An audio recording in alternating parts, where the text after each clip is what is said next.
जी नाजरीन, इस वक्त आपको एक अहम खबर से आगाह करें। एक बार फिर हुकूमत ने अवाम पर महंगाई का बम गिरा दिया।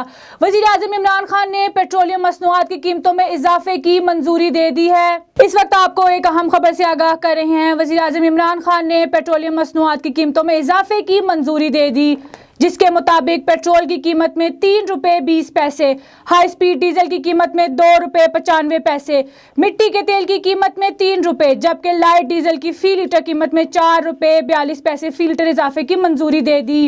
ओगरा की जानिब से भेजी गई समरी में पेट्रोल 13 और डीजल 11 रुपये फी लीटर इजाफे की सिफारिश की गई थी। जी नाज़रीन, इस वक्त हम आपको एक अहम खबर से आगाह कर रहे हैं। वज़ीर आज़म इमरान खान ने पेट्रोलियम मसनूआत की कीमतों में इजाफे की मंजूरी दे दी।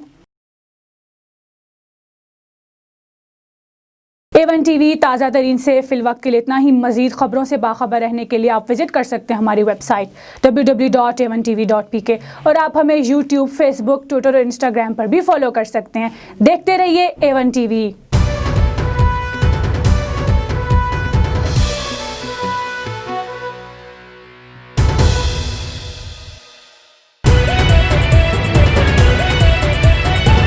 A1 TV, सब पे नजर, अंदर की खबर।